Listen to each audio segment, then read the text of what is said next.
Hello and welcome. In this video, I'm going to be primarily working with a deck of cards that are basically side quests for RPGs. And this is the Dungeon Meister deck of side quests. I'm going to be using these in a couple different ways, and I'll share some of those with you. Some of them use tarot cards, some just use the deck of the side quests. And each of these cards has like a specific narrative around a side quest, and then the back has a couple of outcome examples. Again, the intention of these cards is to be using them in an RPG, a role-playing game. Well, a very popular role-playing game is Dungeons and Dragons. But we're going to be, in this video, going over like kind of like a different way to think about using these to facilitate really creative and expansive self-exploration. And these work really, really well because if you're familiar with the way that I like to work, I use a lot of like story and narrative and metaphor, and these are essentially little stories basically. And so I'll be tapping into them in various ways.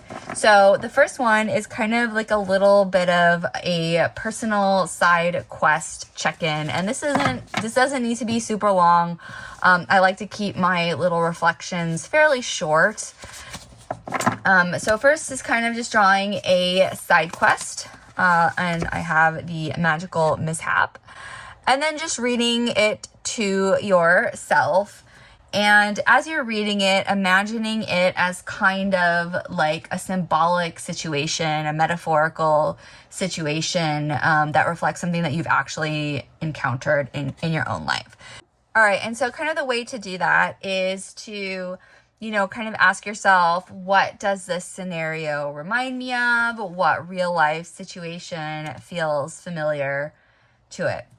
And then the next step is to look at the outcomes on the back. And instead of picking randomly, reading through, what the back says. And if you're not super familiar with role-playing game mechanics, that's okay. Just kind of do your best, otherwise the party can roll a DC 17 Arcana check to figure out a ritual to turn the alchemist back.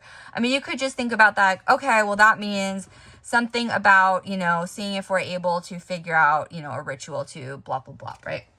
All right. So the idea is to look at there's only two, I think, on all of these. And think about, which outcome feels closest to how I might actually respond if I was in this scenario. And then doing a little bit of self-reflection around that. So, why might that be my instinct? And maybe what might this other option, the one that I didn't choose, represent or require, or, what feels like aversive about it to me? And so kind of doing a little bit of self-inquiry around that. And then, you can leave it at that. Otherwise, you can draw a tarot card. And the tarot card is going to represent what energy or role am I bringing into this quest. Or it could represent something like an attitude or a strength or maybe like an archetype that you're embodying, but just kind of some type of energy or a role that you're coming into this quest with, right? And then kind of thinking about, again, the insight, the takeaway, I'm learning what are you kind of learning from this little fictional scenario, again, with some threads that kind of more directly relate more specifically to your life in various ways. All right, so that's one way to work with the side quest cards. The next one is to move these out of the way, because we already used those, is to kind of imagine that a quest is happening in your psyche. And you would go ahead and draw a side quest card. And so this becomes this metaphorical situation that your psyche is navigating. And then the next step is drawing two tarot cards. I'm just going to put them on each side of this quest. And considering, these two cards represent two internal responses to this situation.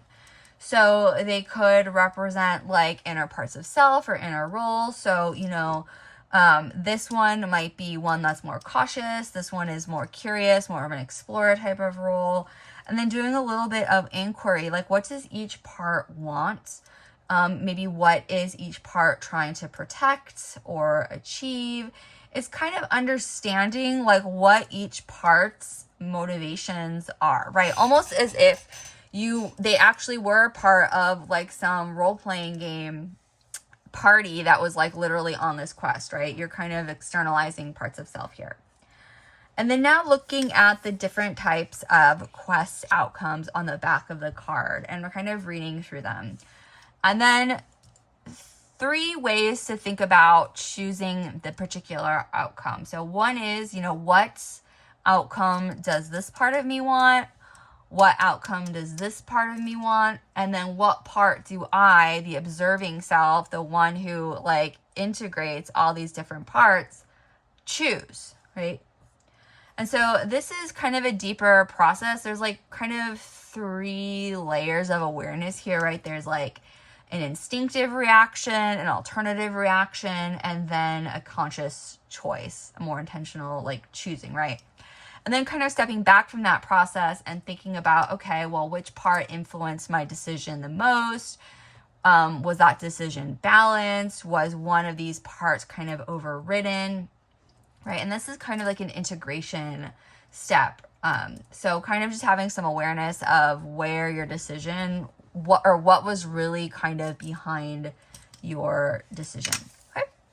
So that's another way of playing with these. And then the third one is just a daily adventure prompt. And so this is just a really kind of quick creative reflection and just kind of pulling one of the side quest cards and, reading through it. And again, thinking about this in a very metaphorical and symbolic way, asking yourself, how could today be a tiny version of this quest? So this is, I'm not going to go ahead and read all of this, but, if I was going to read all of this and I could say, okay, well, this is a quest about, there's a small group of robed human acolytes standing blah, blah, blah. Okay, what is like the underlying theme here? And then kind of reflecting around like what that could look like for you in a more practical way. And the creative constraint is writing a 3-word quest goal for the day. So like help the whatever, explore the whatever, protect the whatever, right? So just kind of really light and playful. So that's it. 3 ways to use a very fun, creative RPG side quest deck, and not for side quests, but as a tool to support self-exploration and personal growth. And then of course, the optional addition of tarot cards to kind of stand in almost for as though we were like an inner party, an inner campaign going on this quest. So I hope that was helpful for you. Go ahead and like my video. Please subscribe to my channel for more very creative ways to use tarot, oracle, and elements of games for self-exploration and personal growth.